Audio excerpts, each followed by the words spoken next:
जिज्ञासु मित्रों, बहुत बहुत अभिनंदन है आपका दिव्य सृजन स्पिरिचुअल चैनल पर। प्रत्येक दिवस रात्रि 9 बजे हम यहाँ पर प्रारंभ करते हैं। आज थोड़ा सा विलंब कुछ कारणों से हुआ, तकनीकी कारणों से। चलिए अब चर्चा शुरू हो सकती है, तो चर्चा शुरू करते हैं। लाइव चर्चा का विषय है आज का विषय। कई दिनों से कुछ लोग इस विषय पर चर्चा के लिए कह भी रहे थे और मांडुक्य कारिका में इस विषय पर चर्चा की जा रही है, तो मांडुक्य कारिका के मत को इस विषय में हम समझने का प्रयास करें। ठीक है, तो आइए फिर आपके कमेंट प्रश्न पर भी चर्चा करेंगे। और एक बात ध्यान रखें, कमेंट आप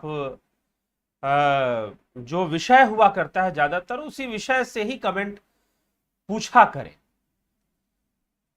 तो ठीक रहता है। और वास्तव में वैसा कमेंट पूछा करें जिससे कि उस पर चर्चा की जा सके, वैसे ही प्रश्न पूछा करें। चलिए ठीक है, बाकी विवेक है अपना अपना, क्योंकि कमेंट्स प्रश्न कई बार ज्यादा हो जाते हैं तो छोड़ने पड़ते हैं। तो पता चलता है कि अंत में भी लोग कई बार बहुत अच्छे प्रश्न कर देते हैं तो वो भी छूट जाता है। तो इसलिए अब अंत का ध्यान नहीं रखेंगे। अगर आपका प्रश्न जायज नहीं लगेगा उसको स्किप कर दिया जाएगा। ठीक है, बीच में भी अगर आपने पूछा है तो भी, तो आगे और पहले वाली कोई बात नहीं। तो ये विषय है। तो विषय है, आज का विषय है ब्रह्म का जन्म कैसे होता है, अवतारवाद। मांडुक्य कारिका का यह विषय है। ठीक, तो मांडुक्य कारिका से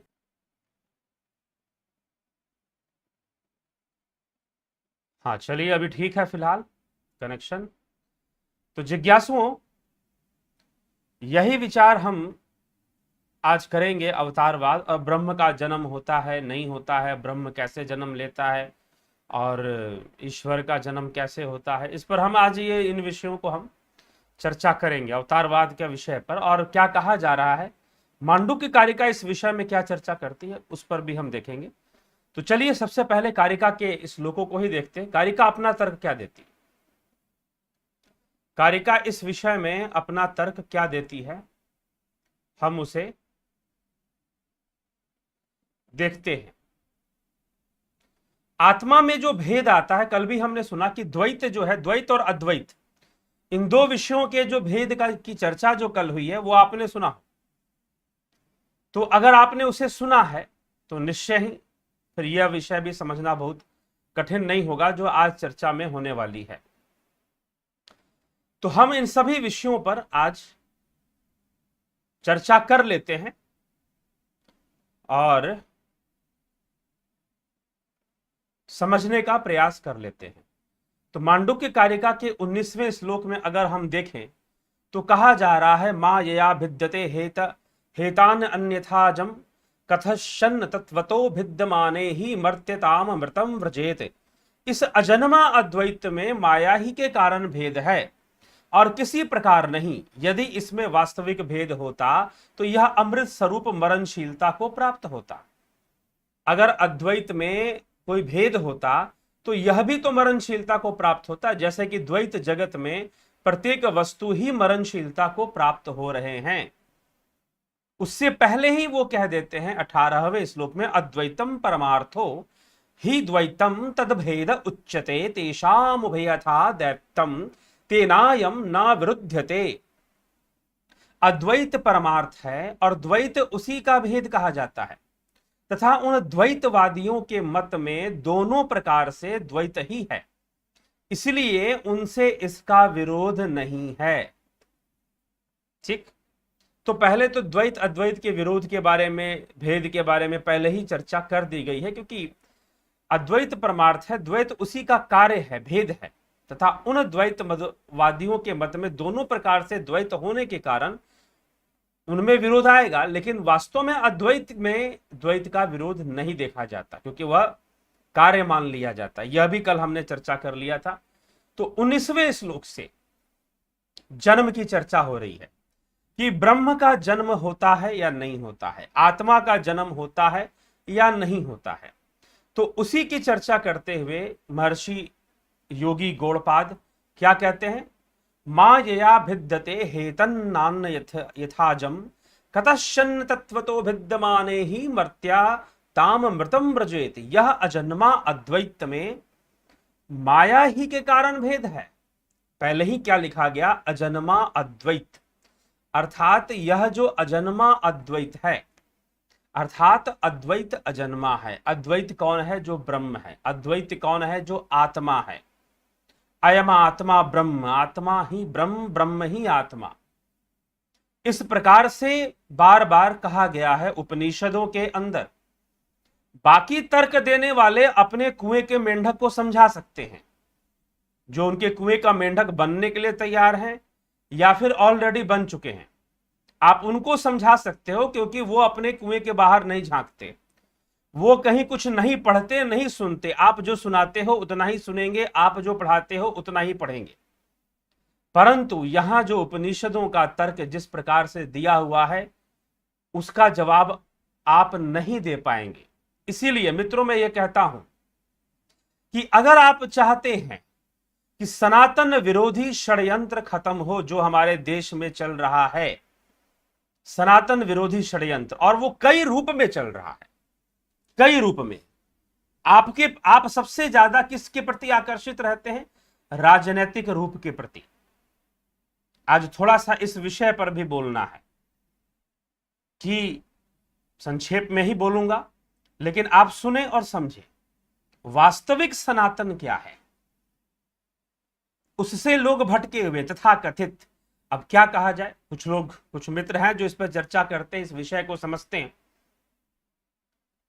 जो सनातन विरोधी तथ्य रखते हैं, सनातन विरोधी तथ्य रखते हैं, और उनके शिष्य, उनको समझ में नहीं आता, उनको मतलब ही नहीं उन बातों से। उनको पता नहीं किसने समझा दिया कि भाई हाँ गुरुजी कर रहे हैं। अब गुरुजी क्या दे रहे हैं, अपने मनमर्जी की चीजें दे रहे हैं, या वास्तव में शास्त्र उपनिषदों का कोई रेफरेंस क्या, उनका आधार लेते हैं। सही से आधार लेना और एक झूठ मूठ का आधार लेना, अपने स्वार्थ और अपने मतलब से आधार लेना, अपने मतलब से गीता के श्लोकों का प्रयोग कर लेना, अपने मतलब से उपनिषद के श्लोकों का प्रयोग कर लेना, और पूरा पूरा उपनिषद को समझना, पूरी पूरी गीता को समझना, दोनों में बहुत बड़ा अंतर हो जाता है। तो ज्यादातर ये जो आज हमारे देश में जो धार्मिक आध्यात्मिक संस्थाएं हैं, वो इसी प्रकार से चलती हैं, और लोगों को कितना बड़ा कुएं का मेंढक बना सकती हैं, वो बनाने में लगी रहती है। ठीक है, तो बोलते बोलते कई बार उनकी तरफ ध्यान चला जाता है, तो फिर समझ में आता है, जो ये कहते हैं कि नहीं, परमात्मा सर्वव्यापी नहीं है, वो अपवित्र वस्तु में नहीं रह सकता, कुछ ऐसा तर्क देते हैं। तो उन तर्कों का खंडन यहां मांडुक्य कारिका में साफ साफ एकदम बहुत ही क्लियर शब्दों में मिल जाता है। इसीलिए मांडुक्य कारिका के विषय को लेकर आया हूं। आज अवतारवाद है, तो अवतारवाद के पक्ष में मांडुक्य कारिका या अद्वैत का मत क्या विचारधारा रखता है, वो आज हम स्पष्ट करेंगे। ठीक है, लेकिन खंडन होगा, बहुत सारी बातों का खंडन होगा, हिल जाओगे, कुछ लोग अंदर तक भी हिल जाएंगे। ठीक है, हमारे गुरुजी ने तो ऐसा नहीं बताया। अब मैं कौन सा शब्द आपके गुरुजी के लिए प्रयोग कर दूं, वो ठीक नहीं होगा। सामने बैठे होते तो कर देता, यहां तो नहीं करूंगा।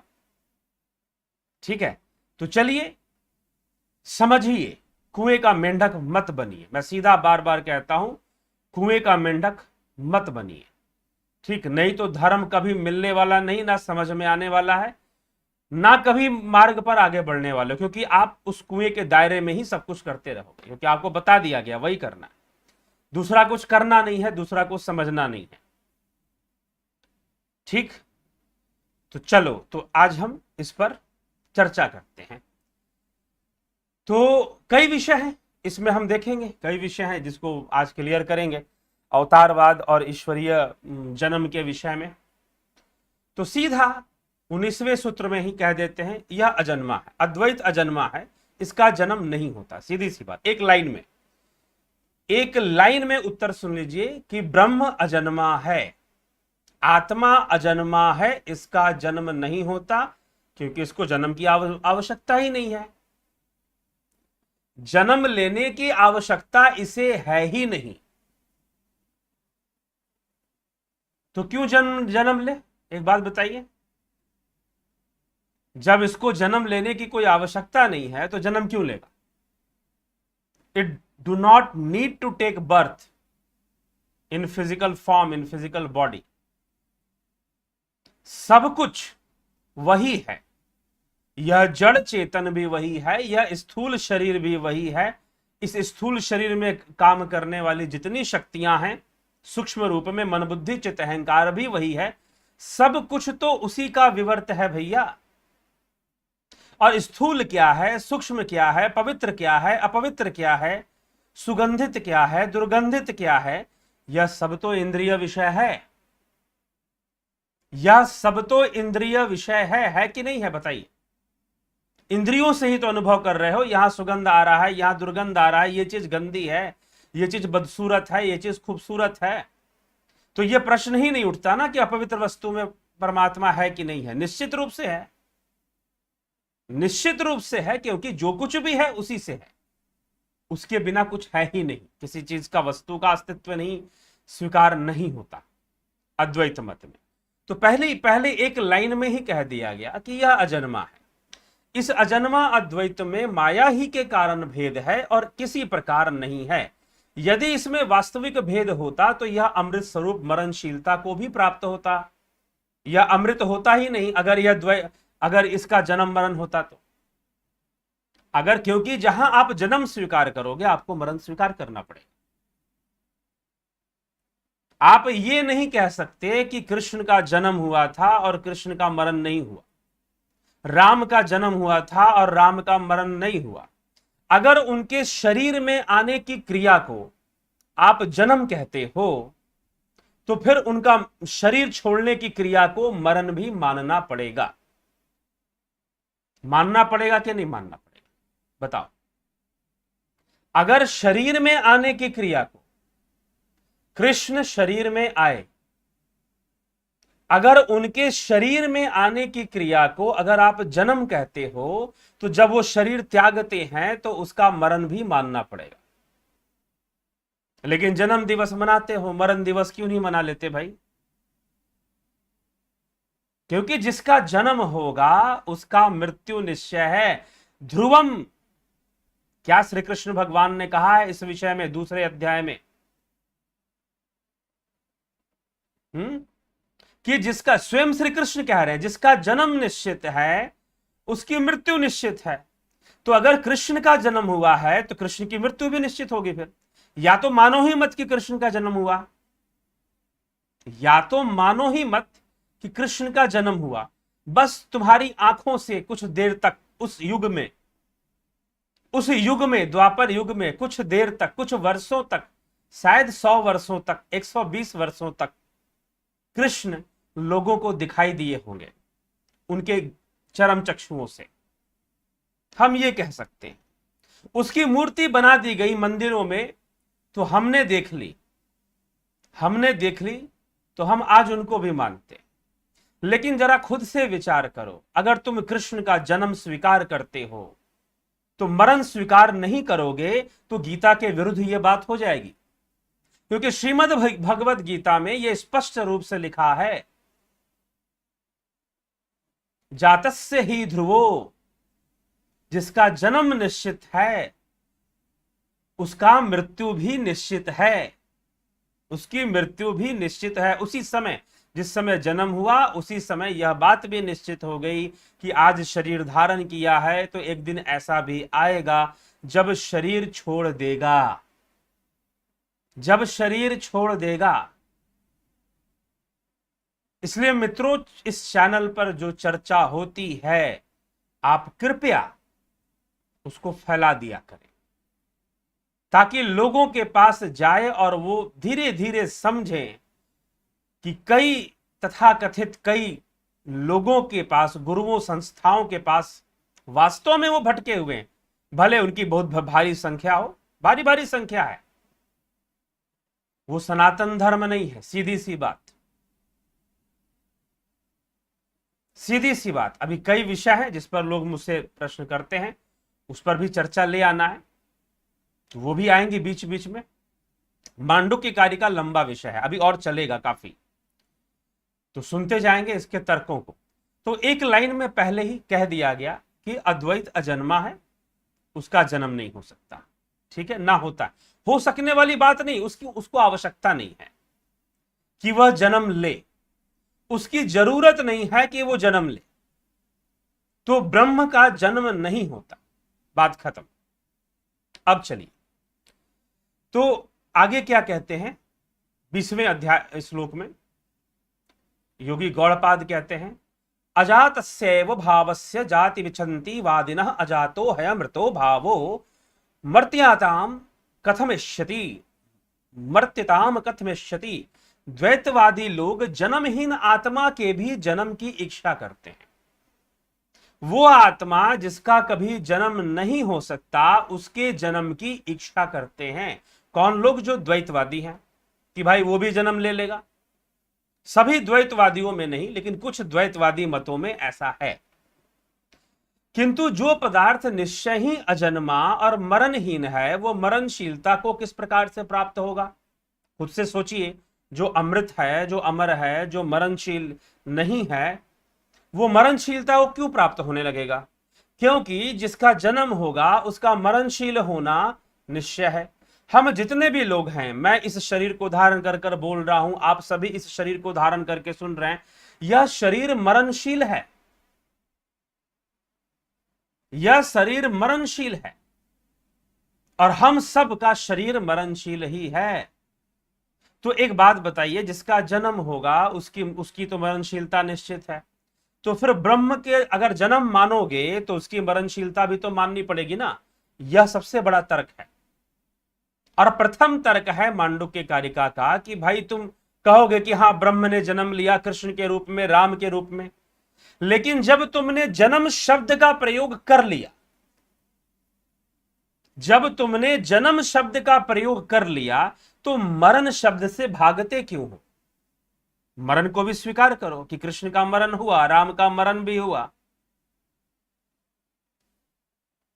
अगर नहीं स्वीकार करोगे तो जन्म को कैसे स्वीकार कर रहे हो? फिर किस आधार पर स्वीकार कर रहे हो? तो जन्म स्वीकार करने में बड़ा आनंद मिल रहा है, प्रेम पैदा हो रहा है। नहीं नहीं, मरण स्वीकार करना मन को अच्छा, ठीक है, आपके मन को अच्छा नहीं लगता। वो तथाकथित समुदाय जो ये कहता है कि सुअर में परमात्मा नहीं, गंदी चीजों में परमात्मा नहीं, वो भी यही उत्तर देता है, अच्छा नहीं लगता। अच्छा नहीं लगता कोई तर्क होता है क्या भला? Is it A logic? या कोई लॉजिक है कि हमें यह कहने में अच्छा नहीं लगता कि वो मर गए या उनकी मृत्यु हो गई? हां, उनका जन्म कहने में बड़ा सुंदर लगता है। कथा करते हो कथावाचक महोदय, जन्म दिवस पर खूब नाचेंगे गाएंगे, खूब दान दक्षिणा आप चढ़ाओगे। हाँ, भागवत कथा हो रही है, लेकिन मरण की कथा क्यों नहीं करते? मरण की कथा भी तो करो। कितनों ने मरण की कथा सुनाई अपने कथा में? राम कथा में राम मरण प्रसंग कितनों ने सुनाई? कृष्ण मरण प्रसंग कितनों ने सुना दी? क्योंकि यह कृष्ण कहते हैं, यह श्रीमद् भगवत गीता में अर्जुन को समझाते हुए श्री कृष्ण कहते हैं, जिसका जन्म निश्चित उसकी मृत्यु निश्चित। सीधी सी बात, जिसका जन्म निश्चित उसकी मृत्यु निश्चित। तो आप खुद से विचार कीजिए, खुद से सोचिए इस विषय पर। तो जब तुम ब्रह्म का जन्म मानोगे, परमात्मा का जन्म मानोगे, तो मरण मानने से भागो मत, मरण मानने से भागो मत। ठीक है, तो इसीलिए हमें अपनी विचारधारा पर चिंतन करना पड़ेगा। तो ब्रह्म का जन्म नहीं होता, सीधी सी बात। अब चलिए, अब इसमें इसके विरोधी तत्वों पर भी हम चर्चा करेंगे। पहले समर्थक तत्व क्या कहते हैं मांडुक्य कारिका के। ना भवत्यमृतम, 21वें सूत्र में, ना भवत्यमृतम मर्त्यम ना मर्त्यम मृतम तथा प्रकृतेर अन्यथा भावो न कथम चिद भविष्यति, कथम चिद भविष्यति। ना भवत मृतम मर्त्यम ना मर्त्यम मृतम तथा प्रकृतिरन्यथा भावो न कथम चिद भविष्यति। मरणहीन वस्तु कभी मरणशील नहीं होती। जो मरणहीन है वो कभी मरणशील नहीं हो सकती।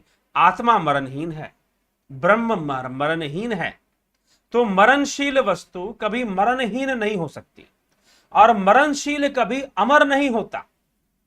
जो मरणहीन है वो मरणशील नहीं होगा, और जो मरणशील है वो कभी अमर नहीं होगा। यह शरीर कभी अमर नहीं हो सकता, ठीक है। यह जीवात्मा भी कभी हमेशा के लिए अमर नहीं हो सकती, कभी ना कभी इसका मोक्ष तो हो ही जाएगा। तो किसी भी प्रकार से स्वभाव की विपरीतता नहीं हो सकती, इसीलिए ब्रह्म का जन्म स्वीकार नहीं किया जा सकता। स्वभावेना मृतो यस्य भावो गच्छति मर्त्यताम कृतकेना मृतस्तस्य कथम सघास्यति निश्चलः। निश्चलः अर्थात क्या कहा जा रहा है?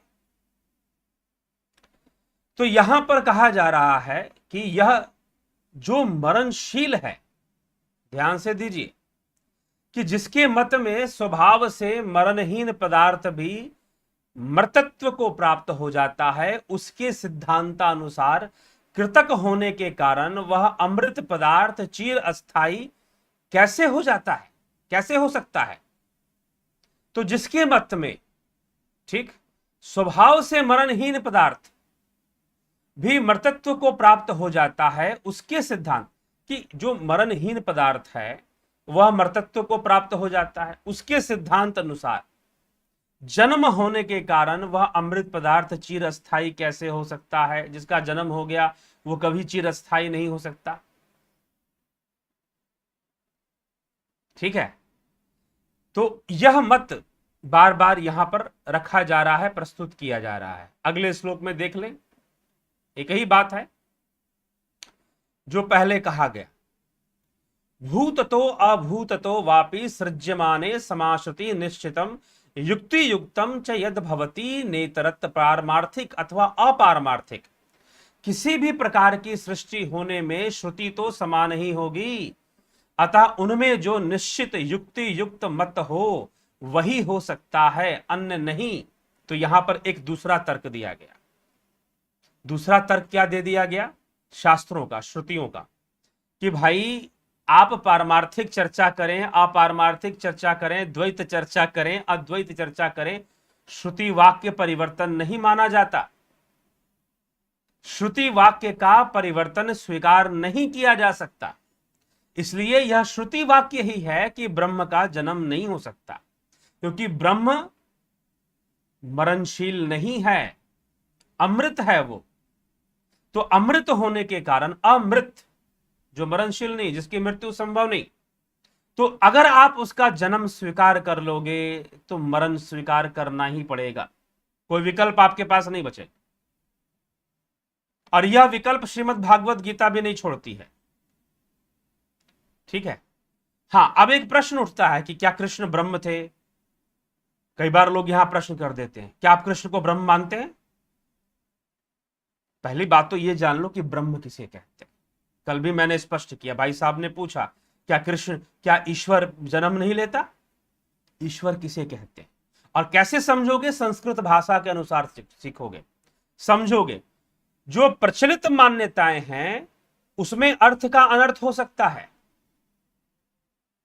जो प्रचलित मान्यताएं हैं उसमें अर्थ का अनर्थ हो सकता है, क्योंकि बातें बिगड़ जाती है। क्योंकि आपने अंग्रेजी भी बहुत पढ़ ली है, आपने उर्दू भी पढ़ ली है, आपको बताने वाले आप कभी दूसरा मत भी पढ़ लेते हो, आपको खुद नहीं पता कि पढ़ना, अध्ययन क्या करना, जानना क्या है। इसलिए शास्त्रों के प्रति जागरूकता जब तक सही से नहीं आएगी तब तक कई समस्याओं का समाधान नहीं होने वाला। आप बाहरी विदेशी मतों को छोड़ दीजिए, इस देश में ऐसे ऐसे धार्मिक संस्थाएं हैं, ऐसे ऐसे तथाकथित गुरु महाराज जी लोग हैं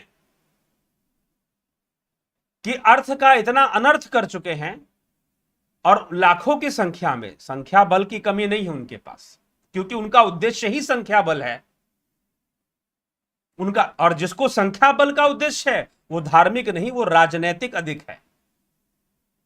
यहीं पर एक महानुभाव कुछ दिन पहले आए थे, लगभग 2-3 महीने पहले की बात होगी। जब उनके तर्क काटे जाने लगे तो उन्होंने कहा कि हमारी संस्था के 800 आश्रम है पूरी दुनिया में, यही लास्ट में तर्क बचता है, क्योंकि वास्तव में आप धार्मिक नहीं हो, आप राजनीतिक हो, आप पॉलिटिकल हो, इसीलिए संख्या बल बता रहे हो। अगर आप धार्मिक होते तो अपना मत रखते, ना कि संख्या बल बताते। तो यह जरूरी नहीं है कि जिसके पास संख्या बल बहुत अधिक है वह उसका मत भी बहुत सही हो। ठीक है, तो इसीलिए जब शास्त्र अध्ययन करोगे बातें कटनी शुरू हो जाएंगी। तो 1%, 1%, 0.1% भी मांडुक्य कारिका इस बात को स्थान प्रदान नहीं करती है कि ब्रह्म का जन्म होता है। ठीक है, तो ब्रह्म का जन्म नहीं होता है, नंबर 1 बात। अभी जो और तर्क बच रहे हैं उस पर चर्चा होगी। तो ब्रह्म का जन्म नहीं होता है, एक बार में यहां पर 3-4 श्लोकों के अंदर समझा दिया गया। अब आगे कह रहे हैं 24वें श्लोक में श्रुति वाक्यों से भी समझा दिया गया। भाई श्रुति वाक्य भी ऐसा नहीं मानते हैं, तो हर अवस्था में उसको हम नकार नहीं पाएंगे। नेह नानेति चामनाया दिंद्रो माया भृत्यपि अजायमानो बहुधा मायया जायते तु सह नेह नानस्ति किंचन इंद्रो माया भी पुरुत्त ईयते तथा अजायमानो बहुधा विजायते। इन श्रुति वाक्यों के अनुसार वह परमात्मा माया से ही उत्पन्न होता है। किस प्रकार से, किस प्रकार से, ऐसा क्या मान्यता है, यह प्रश्न किया जा रहा है। आगे इस विषय को और स्पष्ट करते हुए कहते हैं, श्रुति में संभूति हिरण्यगर्भ की निंदा द्वारा कार्य वर्ग प्रतिषेध किया गया है तथा इसे कौन उत्पन्न करे, इस वाक्य द्वारा कारण का प्रतिषेध किया गया है। संभूतेर पवादात संभव प्रतिपिध्यते को नवेन जनयेदिति कारणम प्रतिपिध्यते। श्रुति में संभूति हिरण्यगर्भ, संभूति मतलब हिरण्यगर्भ, हिरण्यगर्भ की निंदा द्वारा कार्य वर्ग का प्रतिषेध किया गया है। मतलब हिरण्यगर्भ मायिक सृष्टि करता है, अर्थात मायिक सृष्टि की चर्चा यहां पर की जा रही है, कुछ ऐसा कहने का तात्पर्य है। आगे अभी और विषय है जो इस बात में कहते हैं, स एष नेतिति व्याख्यायाताम निहृते यतः सर्वमग्राह्य भावेन हेतुनाजम प्रकाशते। क्योंकि स एष नेति नेति, वह यह आत्मा यह नहीं है, यह नहीं है इत्यादि श्रुति आत्मा के अग्राह्यत्व के कारण उसके विषय में पहले बतलाए हुए सभी भावों का निषेध करती है। अतः इस हेतु द्वारा ही अजन्मा आत्मा प्रकाशित है। मतलब ये प्रमाणित किया जा रहा है कि श्रुति वाक्यों के अनुसार कि श्रुति वाक्य इस तथ्य का निषेध करते हैं कि परमात्मा अजन्मा नहीं है, अर्थात उसका जन्म होता है। इस वाक्य का वो निषेध करते हैं, इसलिए हिरण्यगर्भ के कार्य को भी निषेध करते हैं। वह भी माइक सृष्टि में आ जाता है, फिर वहां भी इंद्रियों का अस्तित्व इसलिए सूक्ष्म शरीर में इंद्रियां बताई गई हैं, सूक्ष्म शरीर में इंद्रियां होती हैं। ठीक, विवेक चूड़ामणि शंकर शास्त्र इसका प्रमाण है। तो मांडुक्य कारिका का भी इसका आगे इसमें भी ये चर्चा आ जाएगी। सूक्ष्म शरीर कारण शरीर की चर्चा इस ग्रंथ में भी थोड़ी थोड़ी आती है, तो वो भी आ जाएगी। तो इस प्रकार से श्रुति वाक्यों में किस प्रकार से निषेध करते हुए इसकी चर्चा की गई है, और इसी कारण से आत्मा को अजन्मा स्वीकार किया गया है। तो एक योगी गौड़पाद ने पहले तो तार्किक रखे कि भाई जो मरणशील नहीं है, जो अमृत है, उसको आप मरणशील कैसे मानोगे? क्योंकि अगर उसका जन्म मानोगे तो मरण मानना निश्चित हो जाएगा। ठीक है, ये 100% गारंटी इस बात की। अगर आपने जन्म स्वीकार कर लिया तो मरण स्वीकार करना निश्चित ही हो जाएगा।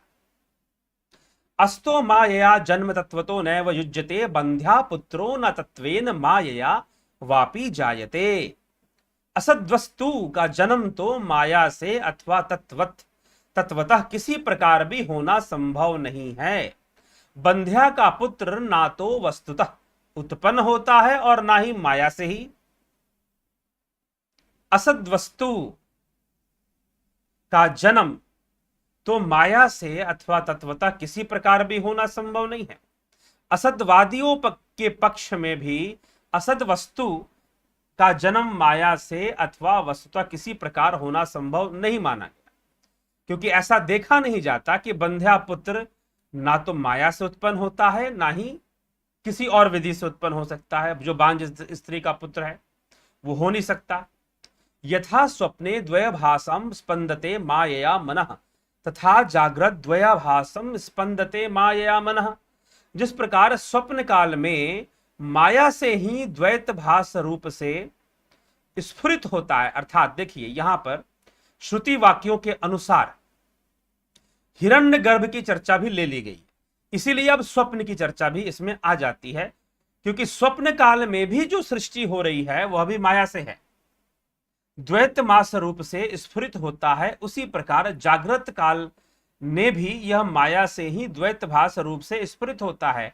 इसीलिए बहुत पहले ही इन तीन अवस्थाओं को, जागृत स्वप्न सुषुप्ति, इन तीनों को द्वैत में मान लिया गया है। पहले की चर्चा आप याद करिए, अगर आप लगातार मांडुक्य कारिका के व्याख्यान को सुन रहे हैं तो बहुत पहले ही इन तीनों को क्या माना गया है? माया ही माना गया है ना, जागृत स्वप्न और सुषुप्ति को। इन्हें कार्य कारण सिद्धांत के अंतर्गत माना गया है। सुषुप्ति को कारण माना गया है, कार्य नहीं माना गया है, और तुरिया को कार्य कारण से परे माना गया। तुरिया को कार्य कारण से परे माना गया है, अलग माना गया है, ठीक है। संपूर्ण साक्षी माना गया है, संपूर्ण दृष्टा माना गया। तो इस प्रकार से पहले ही चर्चा की जा चुकी है इस विषय में।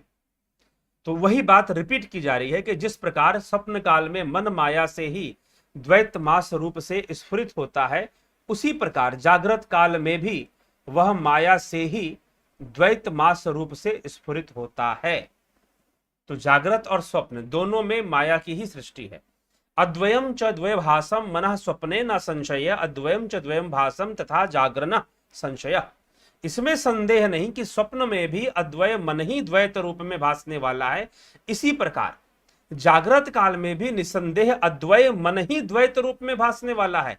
स्वप्न और जागृत दोनों में यह मन ही भासता है, और इसी कारण से इन दोनों में मन की ही कार्य चलती है, उसी की सृष्टि चलती है। मनोदृश्यमिदं द्वैतम यत किंचित सचराचरम मनसो है मनी भावे द्वैतम नैवोपलभ्यते। यह जो कुछ चराचर द्वैत है सब मन का दृश्य है, क्योंकि मन का अमनी भाव हो जाने पर द्वैत की उपलब्धि नहीं होती। ठीक, तो जब द्वैत से परे हो जाओगे तो द्वैत की उपलब्धि नहीं होती। जब अमृत को प्राप्त कर लोगे तो मरणशीलता नहीं होगी, ना जन्म ना मरण, फिर कुछ नहीं होने वाला। तो जिस समय आत्म सत्य की उपलब्धि होने पर आत्म सत्यानुबोधेन न संकल्पयते यदा अमनस्ताम तदा याति ग्राह्य भावे तद्ग्रहम। अर्थात जिस समय आत्म सत्य की उपलब्धि होने पर मन संकल्प नहीं करता, उसी समय वह अमनी भाव को प्राप्त हो जाता है। उस अवस्था में ग्राह्य का अभाव हो जाने के कारण वह ग्रहण करने के विकल्प से रहित हो जाता है, कुछ भी ग्रहण नहीं करता। जब वह अमनी भाव हो जाता है, जब वह आत्म सत्य का बोध कर लेता है, आत्म सत्य को जान लेता है, और यह आत्म सत्य का बोध ही तो ज्ञान है, आत्मज्ञान है। ठीक है, तो चलिए इस पे लंबी व्याख्या है तो हम करेंगे, लेकिन यह बातें कहां से शुरू हुई? जन्म से। ब्रह्म के जन्म से मांडुक्य कारिका की यह चर्चा पहले उन्होंने तर्क से समझाया, फिर श्रुति वाक्य से समझाया। अब वो तर्क दे रहे हैं कि आत्मज्ञान क्या है, क्योंकि आत्मज्ञान को तुम समझ लोगे तो फिर तुम्हारा यह भ्रम दूर हो जाएगा कि परमात्मा का जन्म होता है, उसका जन्म नहीं होता है। ठीक है, लेकिन अब एक प्रश्न अभी भी रहता है कि भाई जन्म किसका होता है? फिर कृष्ण जो थे क्या वो परमात्मा नहीं थे? कल भी किसी ने इस बात पर चर्चा की थी, कल या फिर शायद 2 दिन पहले, तो मैंने सीधा कहा था कृष्ण भगवान है। अब भगवान और ईश्वर में क्या कोई भेद है? बिल्कुल भेद है जी। निरुक्त के अनुसार भेद आएगा, निरुक्त के अनुसार भेद आएगा, क्योंकि शब्दार्थ अलग अलग है। भाषा में जाओगे, व्याकरण में जाओगे तो अर्थ का अर्थ बदल जाएगा।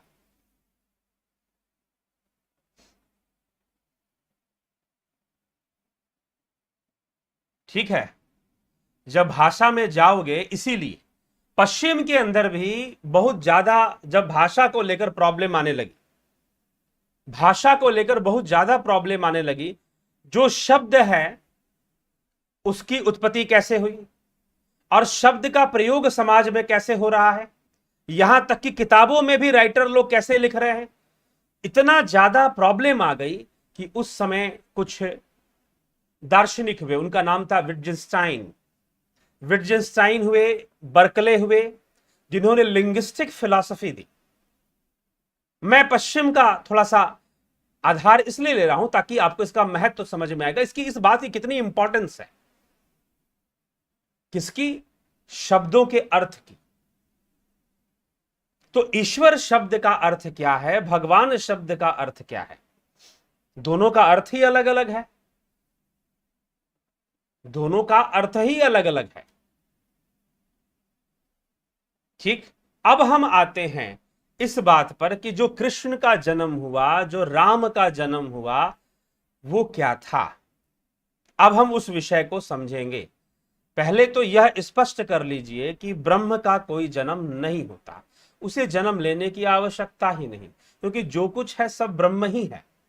जितनी भी घटनाएं घट रही हैं सब ब्रह्म के अंदर ही घट रही हैं। आप इंद्रिय जगत में रहते हो। कौन से जगत में रहते हो? इंद्रिय जगत में। आप इंद्रियों से देखते हो, इंद्रियों से सुनते हो और इंद्रियों की माया में ही सुख दुख भोगते हो, और सारी आसक्तियां इंद्रियों के में ही होती हैं। इसीलिए बार बार जन्म लेते हो, बार बार मरते हो।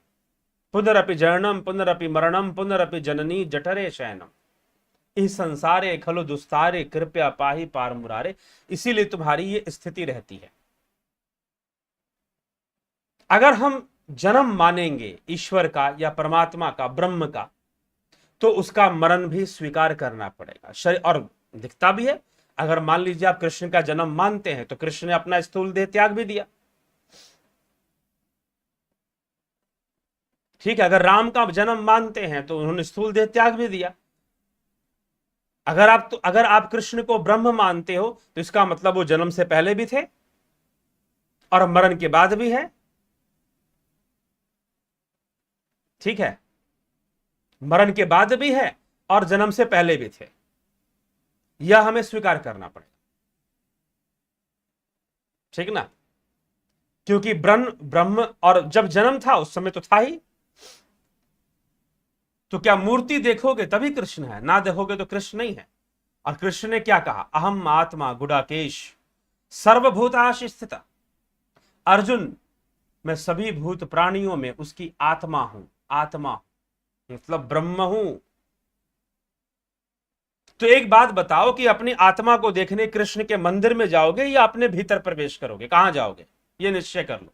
जब श्री कृष्ण ने यह कह दिया अहम आत्मा गुडाकेश सर्वभूताश स्थिता, मैं सभी भूतों में स्थित उसकी आत्मा हूं, तो कृष्ण का दर्शन करने कहां जाओगे? मंदिर में जाओगे या अपने भीतर जाओगे? क्योंकि मंदिर में मूर्ति नजर आएगी और अपने भीतर आत्मा दिखाई देगा। अब यहां पर एक और प्रश्न उठ जाता है कि क्या मूर्ति दर्शन करना गलत है क्या? जी नहीं, बिल्कुल गलत नहीं, मैं तो सही मानता हूं। अगर मेरी व्यक्तिगत विचारधारा अगर आप जानेंगे तो मैं तो मूर्ति दर्शन करना सही मानता हूं, लेकिन भावनात्मक संबंध में, भावनात्मक संबंध में प्रेरणा के लिए, सकारात्मक प्रेरणा के लिए मैं मंदिर में जाकर देवी देवताओं की मूर्ति पूजा करना और पूजा पाठ यज्ञ हवन करना, प्रकृति के संतुलन के लिए, अपने अंतः प्रकृति बाह्य प्रकृति दोनों के संतुलन के लिए, ये सारी क्रियाएं बड़ी ही वैज्ञानिक हैं, ये करना ही चाहिए। यह देव पूजा है, देव पूजा करना चाहिए। लेकिन देवता को ब्रह्म नहीं मान लेना चाहिए, देवता को मोक्ष का साधन नहीं मान लेना चाहिए। देवता संसार के साधन है, ये कह सकते हैं। देवता स्वर्ग के साधन है, देवता पुण्य के साधन है, पुण्य बढ़ाते हैं हमारा। तो जहां पर भाव युक्तता आ जाएगी वहां देव आ जाएंगे, वहां भगवान आ जाएंगे। लेकिन कृष्ण अपने आप को आत्म स्थित कर अर्जुन से कह रहे हैं अहम आत्मा गुडाकेश सर्वभूताश स्थिता, मैं सभी भूतों में स्थित आत्मा मैं ही हूं। तो प्रश्न ये है कि कृष्ण को जानने के लिए क्या करोगे? अपनी आत्मा की ओर जाओगे या मंदिर की ओर जाओगे? मंदिर जाना गलत नहीं है दूसरे संदर्भ में, लेकिन अगर तुम कृष्ण को जानना चाहते हो, वास्तव में तुम कृष्ण के जिज्ञासु हो, तुम कृष्ण का साक्षात्कार कर लेना चाहते हो, तो मंदिर में जाने से कुछ ना होने वाला, सीधी सी बात। हां, मंदिर जाने के दूसरे लाभ हैं, वो अलग बात है। लेकिन कृष्ण को अगर प्राप्त करना चाहते हो, कृष्ण को अगर जानना चाहते हो, तो मंदिर जाने से कुछ नहीं होने वाला। कहां जाने से होगा? अंतर्मुखी होने से होगा, उपासना से होगा, साधना से होगा, अंतर्मुखी होने से होगा। तब कृष्ण की ओर यात्रा शुरू होगी। वो कृष्ण जिसके लिए कहा जा रहा है अहम आत्मा गुडाकेश, ना वो जन्म लेता है ना वो मरता है, ना वो जन्म लेता है ना वो मरता है। लेकिन अब श्रीमद् भगवद गीता में एक और बात कही गई है, यदा यदा हि धर्मस्य ग्लानिर्भवति भारत अभ्युत्थानम धर्मस्य तदात्मानं सृजाम्यहम् परित्राणाय साधुना विनाशाय च दुष्कृताम धर्म संस्थापनार्थाय संभवामि युगे युगे। अब ये कौन है भाई जो युग युग में आ जाते हैं बार बार? कौन है आप ये बताइए? ये किसके लिए कहा जा रहा है? जन्म कर्म च में दिव्य वेतम यो वेति तत्वतः, जन्म कर्म च में दिव्यमेवम।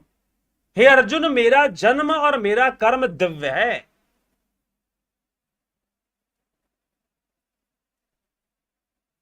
मेरा जन्म और मेरा कर्म क्या है? दिव्य है। जन्म कर्म च में दिव्यमेवम यो वेति तत्वतः त्यक्त्वा पुनर्जन्म नयति मामेति सो अर्जुना। हे अर्जुन, इस देह का त्याग कर देने के बाद मेरा पुनर्जन्म नहीं है। संसारी लोगों का है, लेकिन मेरा पुनर्जन्म नहीं है। अब इसका क्या अर्थ है? फिर तर्क देने वाले आ जाएंगे, देखो ईश्वर ने अवतार लिया ना दिव्य रूप में। ये दिव्य कौन है? यह दिव्य कौन है? हमारे चैनल पर एक वीडियो है, सिद्ध पुरुषों का जन्म कैसे होता है, जाकर सुन लीजिए। श्री कृष्ण भगवान ने 6ठे अध्याय में कहा कि योग नष्ट नहीं होता, योग भ्रष्ट नहीं होता। तुमने जितना योग किया, जहां तक किया, वो तुम्हारे साथ रहेगा, अगले जन्म में तुम उसके आगे करोगे। कहा कि नहीं कहा? तो अब दो प्रकार के योगी होते हैं, दो प्रकार के देवता होते हैं। एक बंधन में होते हैं और एक जीवन मुक्त होते हैं।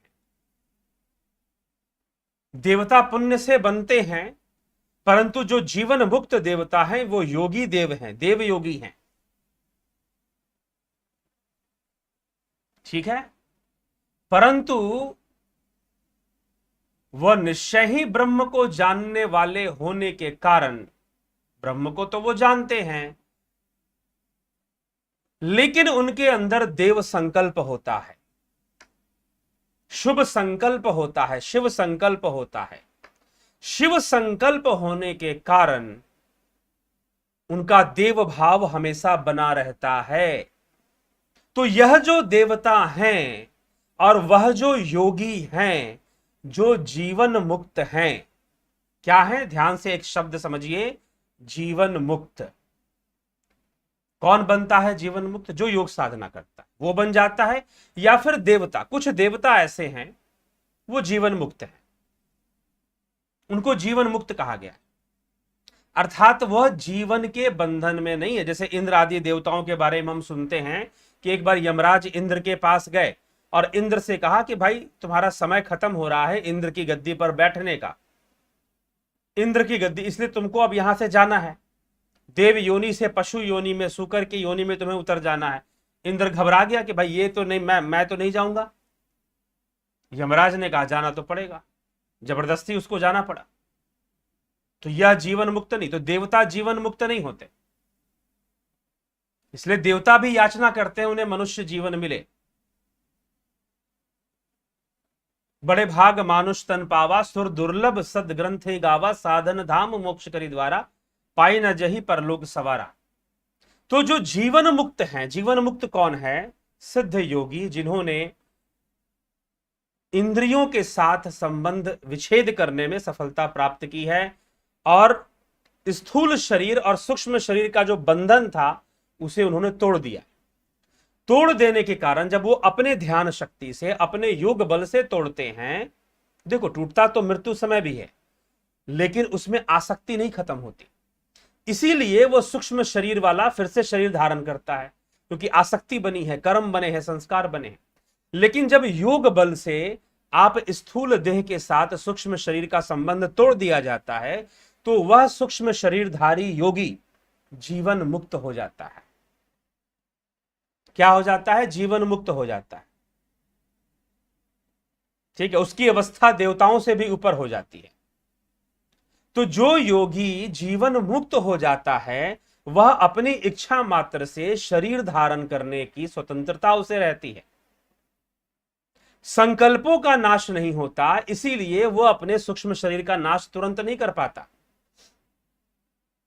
इसलिए कई वर्ष साधना करते हुए स्थूल देह में बीतते हैं और फिर सूक्ष्म शरीर में कई वर्ष बीत जाते हैं, तब जाकर जीव कहीं मोक्ष तक पहुंचता है, परम लीनता तक पहुंचता है। और बीच में वह जीवन मुक्त योगी जो है, जीवन मुक्त, शरीर धारण करना उसकी बाध्यता नहीं है, लेकिन उसके अंदर इच्छा है, इच्छा बाकी है कि जगत का कल्याण हो, संसार का कल्याण हो। तो वो योगी, वह जीवन मुक्त योगी शरीर धारण करता है। शरीर धारण करता है तो वह योगेश्वर कहलाता है। उसके अंदर जन्म से सिद्धियों का वास होता है, उसका नियंत्रण पंचभूतों पर चलता है, इसीलिए वह भगवान कहलाता है। एक बार ठाकुर ने विवेकानंद से कहा, नरेंद्र नाथ दत्त से कहा, नरेंद्र बड़ा परेशान थे। उन्होंने ठाकुर से कहा कि ठाकुर मैं आपको देखता हूं तो मुझे डर लगता है। ठाकुर ने पूछा तुझे क्यों डर लगता है? तो विवेकानंद ने कहा कि आप कभी कभी देवता समान हो जाते हो, आपको कोई बीमारी है ही नहीं, और कभी कभी आप गले में बहुत दर्द, जैसे साधारण मनुष्य रोगी आदमी होता है वैसे दिखाई देते।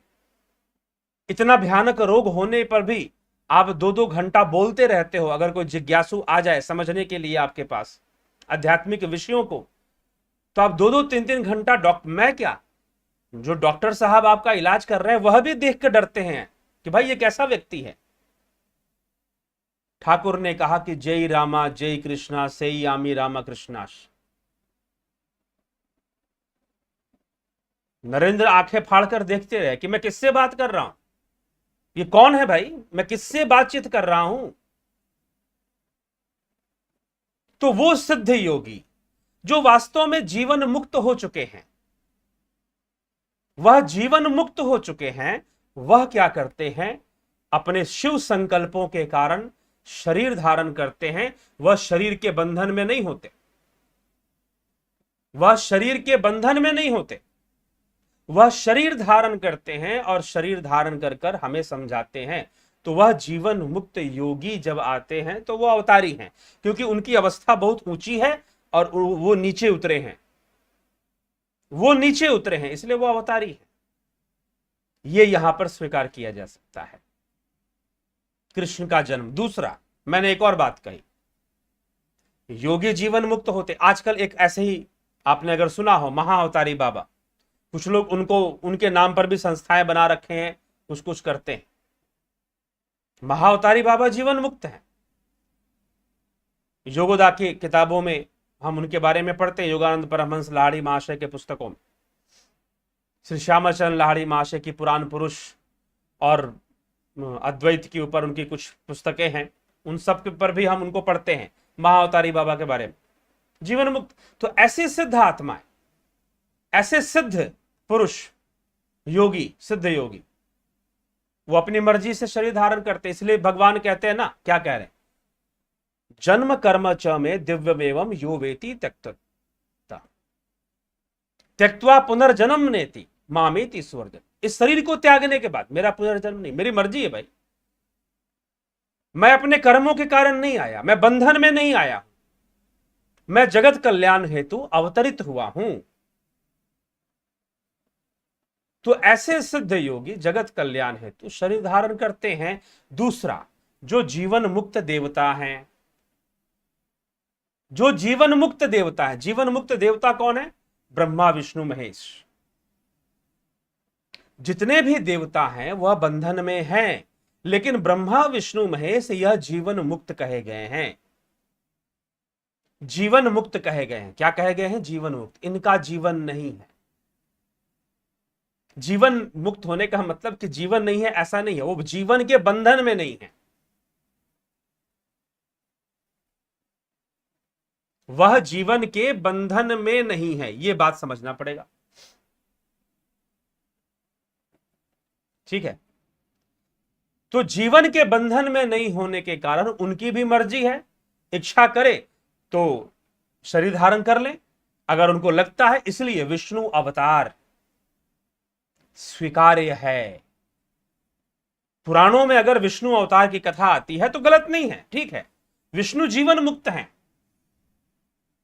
यद्यपि सब कुछ करने वाला ब्रह्म ही है, परंतु फिर भी उसके यह तीन कार्य जो माया जगत में हुए रहे, जो हिरण्य गर्भ जगत में होते हैं, क्या क्या?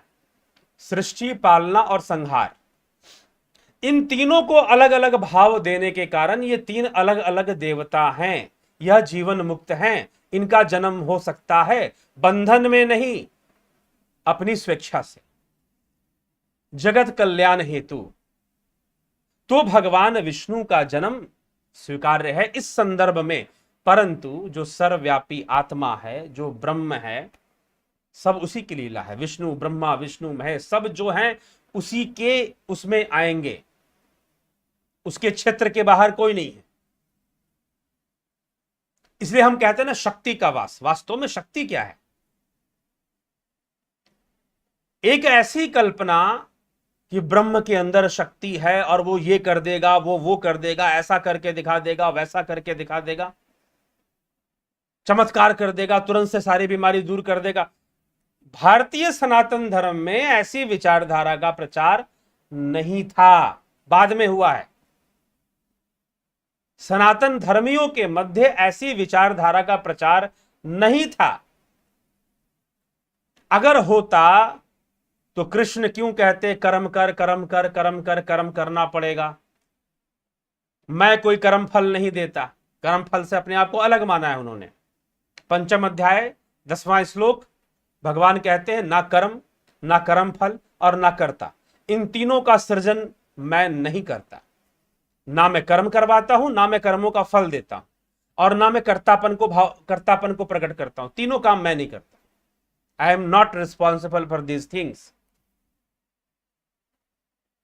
कौन रिस्पॉन्सिबल है? इंद्रियां रिस्पॉन्सिबल है, माया रिस्पॉन्सिबल, प्रकृति रिस्पॉन्सिबल। इसीलिए उसका नाम प्रकृति है। प्रकृति शब्द का अर्थ ही क्या है? कृति और प्रकृति, क्रिया प्रतिक्रिया, एक्शन रिएक्शन चलेगा। जब तक तुम इस माइक जगत में हो, इंद्रिय जगत में हो, वहां तो एक्शन रिएक्शन दिखाई देगा, चलेगा ही चलेगा। तो जो जीवन मुक्त हैं वो अपने शिव संकल्पों से जन्म धारण करते हैं और लीला करते हैं। लीला उन्हीं की होती है, क्योंकि उनके लिए सब कुछ अनुभव है, वो सब जानते हैं। ठीक है, तो ऐसी अवस्था में योगी लंबे समय तक सूक्ष्म शरीर, जैसे आदि गुरु शंकराचार्य, उनको भी हम जीवन मुक्त मानते हैं। उनकी एक घटना भी आती है जहां पर उन्होंने पर काया प्रवेश किया। महर्षि पतंजलि, उनके तो उम्र की लोग सही सही कोई पता नहीं है कि वो कब से थे, कब तक रह गए। शुंग वंश तक उनका प्रमाण मिलता है। शुंग, जो पुष्यमित्र शुंग हुए, वो भी पतंजलि के आश्रम में पढ़े लिखे थे, ऐसा वर्णन मिलता है। तो बहुत लंबा काल पतंजलि का भी बताया जाता है। तो ऐसे कई सिद्ध योगी हुए। उनका ये, इसलिए योगेश्वर श्री कृष्ण अर्जुन को समझाने के लिए, अर्जुन की अवस्था उनकी अवस्था में बहुत भिन्नता है, इसीलिए वो हमारे भगवान हैं, हमारे देवता भी हैं। जब आप मूर्ति पूजा करते हो तो वो हमारे देवता भी हैं, फिर हमारे भगवान भी हैं। फिर लेकिन जो वास्तविक कृष्ण है वह तो ब्रह्म ही है। इसलिए इस बात से कोई आपत्ति नहीं है कि कृष्ण ब्रह्म है। लेकिन कौन सा कृष्ण? वो कृष्ण जो अर्जुन को कह रहा है अहमात्मा गुड़ाके सर्वभूताश स्थिता, मैं आत्मा रूप में हूं, तू मुझे इन आंखों से नहीं देख सकता। ना तू माम शक्य से दृष्टु मननेव स्वचक्षुष, इन आंखों से तू मुझे नहीं देख सकता, अंतर्मुखी हो जा, अद्वैत की ओर चल, आत्मा की ओर चल। वह जो आत्मा है वो मैं ही तो हूं। लेकिन दुर्भाग्यपूर्ण है कि आप जितना बाहर भागे, क्या कृष्ण का उपदेश सुनकर आप भीतर भाग पाए? नहीं भाग पाए। इसीलिए आपको कर्म की भी जानकारी नहीं हो पाई। वास्तव में कर्म की जो निपुणता है वह भी साधना से आने वाली है, नहीं तो कर्म माया के वशीभूत करते रहोगे। अर्जुन ने जो कर्म किया, उस प्रकार का महान कर्म कर पाना तभी आपसे संभव होगा जब आप वास्तव में आध्यात्मिक बनते हैं। नहीं तो फिर ठाकुर जब ईश्वरचंद विद्यासागर से मिले पहली बार, तो उन्होंने कहा कि दोनों बाधा है, माया भी बाधा है और दया भी बाधा है। क्योंकि जहां दया नहीं दिखानी चाहिए तुम वहां भी दया दिखाने लग जाते हो। ठाकुर की विचारधारा गांधीवादी विचारधारा नहीं थी, ठीक है। जबरदस्ती की दया माया दिखाने की वो चर्चा नहीं करते थे, इसीलिए कि जहां नहीं दिखाना चाहिए तुम वहां भी जबरदस्ती दया दिखा रहे हो, क्योंकि तुम्हें लोग महात्मा समझते हैं। महात्मा गिरी वाला कॉन्सेप्ट फिर आ जाता है। अब क्या बताया जाए? गुरु पद की महत्वाकांक्षा और महात्मा गिरी की महत्वाकांक्षा, विदेशों में हमारी प्रशंसा हो। आज भी पूरा देश ऐसे लोगों से पीड़ित है। एक महात्मा ने बहुत देश को पीड़ित किया 48 के पहले। अब ऐसे कई महात्मा इस देश को पीड़ित करने में लगे रहते हैं। इसलिए साधना कीजिए, अपनी आत्मा की ओर यात्रा को बढ़ाइए।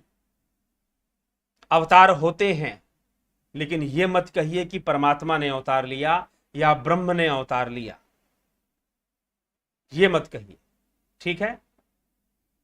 इसीलिए कृष्ण क्यों समझा रहे हैं कि भाई मैं तो आया हूं, मेरे लिए पुनर्जन्म बंधन नहीं है, तेरा तो पुनर्जन्म होगा। मेरी तो मर्जी है ना, मेरी तो मर्जी है कि शरीर धारण करूं ना करूं। तभी तो कलयुग में मीराबाई के लिए भी आ गए और मीराबाई को भी समझा दिया कि भाई ऐसे काम नहीं चलेगा। मीराबाई को क्या शिक्षा दी? श्री कृष्ण ने कहा कि जिस रूप में तू मुझे पूछती है मैं उस रूप में आ तो जाता हूं, लेकिन यह रूप तो द्वापर का है, यह मेरा वास्तविक रूप नहीं। तो मीराबाई ने क्या कहा? पायो जी मैंने राम रतन धन पायो, वस्तु अमोलक दई मेरे सतगुरु कृपा कर अपनायो। मैं ऐसे संत के पास गई, संत रविदास। क्या थे संत रविदास? क्या किसी अखाड़े के सन्यासी थे? जी नहीं, एक गृहस्थ आदमी थे, अपना काम धंधा भी करते थे। दोनों पति पत्नी साधना के उच्चतर अवस्था को प्राप्त करने वाले थे, ठीक है। क्या थे? राजा जनक।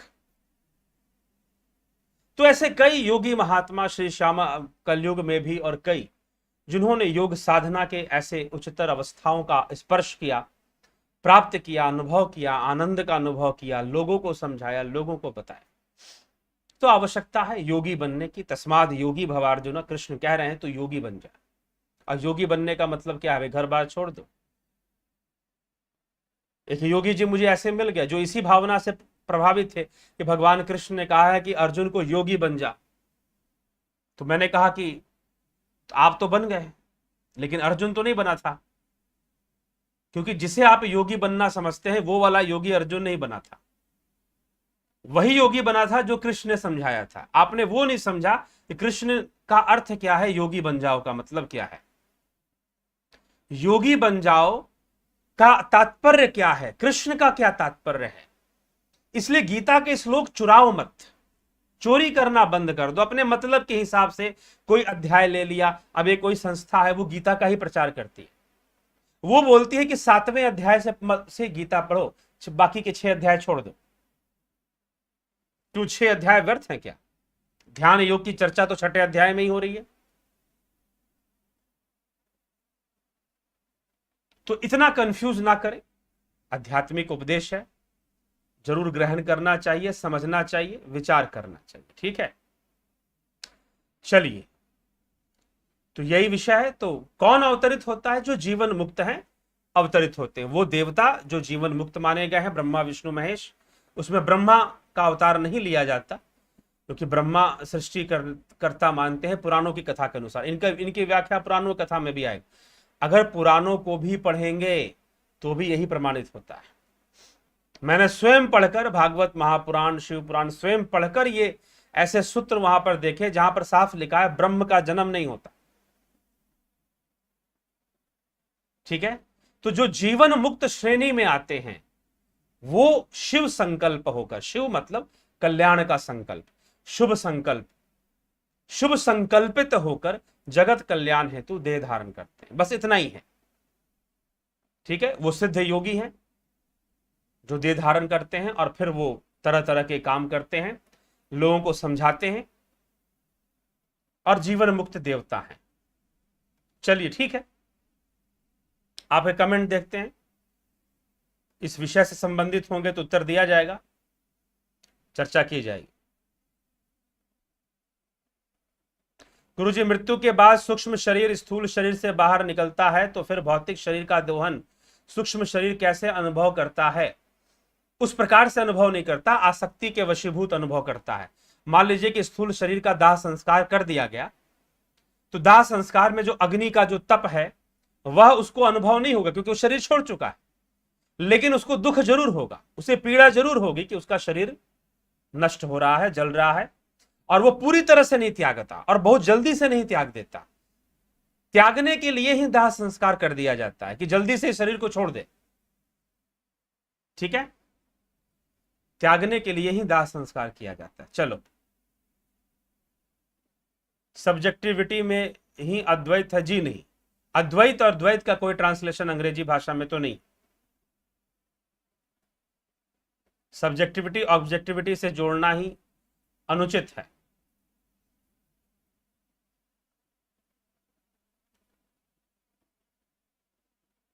बियॉन्ड गुड एंड इविल, इसका क्या मतलब है? कोई मतलब नहीं है। भारतीय धर्म में इविल नामक कोई चीज नहीं होती है। क्या आपने सुना कि उपनिषदों ने शैतान की चर्चा की हो? कहीं नहीं की है। क्या बुद्ध ने कभी पूरे भारतीय दर्शन में चले जाइए, शैतान नामक कोई चीज नहीं। भगवान गॉड है, इविल है, डिमोन है, डेविल है, वेस्टर्न कॉन्सेप्ट है, अब्राहमिक कॉन्सेप्ट है, सीधी सी बात। ठीक है, पूरे धर्मशास्त्रों में कहीं भी शैतान की चर्चा नहीं। ठीक है, ना उपनिषद करते हैं, ना योग शास्त्र करता है, कोई नहीं करता। Existence of demon and devil, इस बात की कोई चर्चा नहीं है। 3 गुण है, सतोगुण, रजोगुण, तमोगुण। उन गुणों के मिश्रण से ही सतो पुरुष पैदा होते हैं और तमो पुरुष पैदा होते हैं, तामसी शक्तियां पैदा होती हैं। उन गुणों से ही चलता है, प्रकृति से ही सब चलता है। लेकिन कोई शैतान होता है, कोई डिमोनिक पावर, ऐसा कभी कोई चर्चा, कोई इविल होता है, ऐसी ये हमारा कॉन्सेप्ट नहीं है। Evil is not the Indian concept.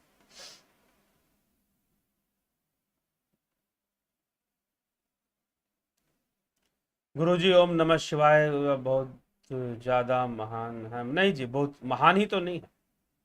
Guruji, thought and reality are the bottom identical.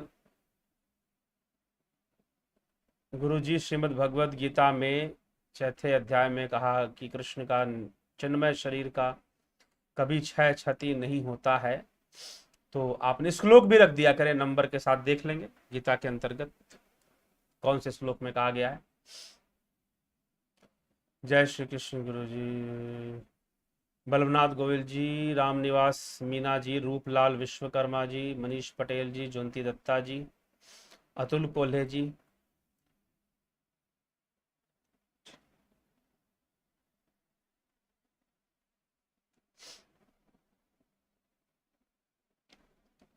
ठीक। ये जो चिन्मय शरीर क्षति नहीं होता, श्लोक रखिए, श्लोक में वो शब्द आने चाहिए, तभी तो उस पर चर्चा होगी, क्योंकि आप पहले गीता का प्रमाण दे रहे हैं।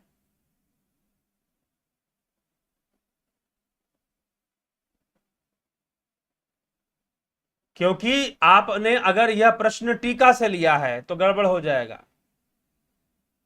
टीका श्लोक नहीं होता, टीका श्लोक नहीं होता। आपने जो कहा कि चिन्मय शरीर का कृष्ण का क्षति नहीं होता, वो चिन्मय शरीर उनका ब्रह्म है, तो क्या श्लोक में ऐसा लिखा है या टीका में लिखा गया? Two differences.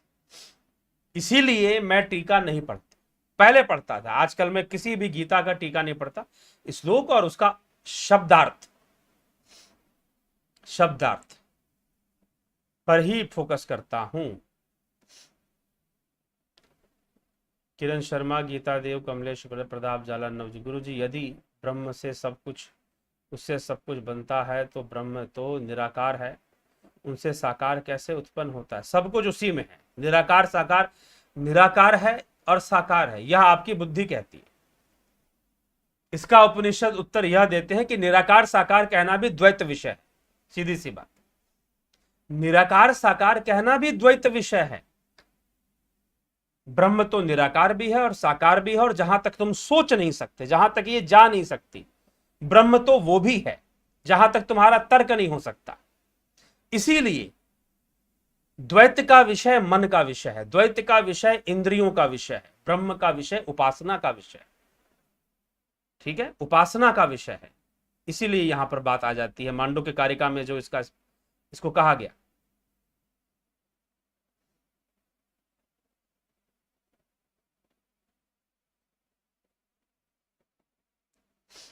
अव्यक्त व्यक्त भी जो है, यह भी द्वैत चर्चा है।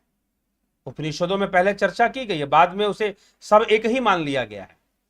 पर अपर ब्रह्म अलग अलग नहीं है, वो एक ही चीज है, वो ओम ही पर है, ओम ही अपर है। ये मांडुक्य उपनिषद में ही आ गया है चर्चा।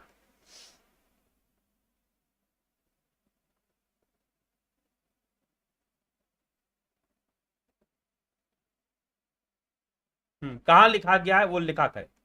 रचना जी, कुमार पॉल सिंह जी, योगेंद्र पंडित जी, देवरतन बलदावा जी। मित्रों, समय भी काफी है, इसीलिए आपके कमेंट्स जो हैं अभी छोड़े जाएंगे। 1 घंटा 7 मिनट लगभग हो चुका है, तो कल ही आपके कमेंट्स पर उत्तर चर्चा चलेगी, उससे पूर्व नहीं।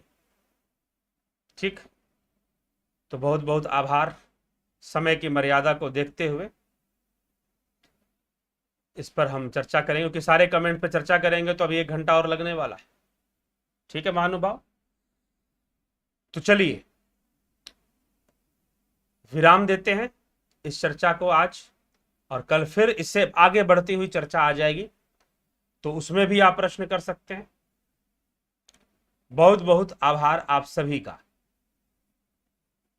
तर्क दिए जा चुके हैं, आप उन तर्कों को सुन लीजिए और सुनकर उस पर विचार कर लीजिए।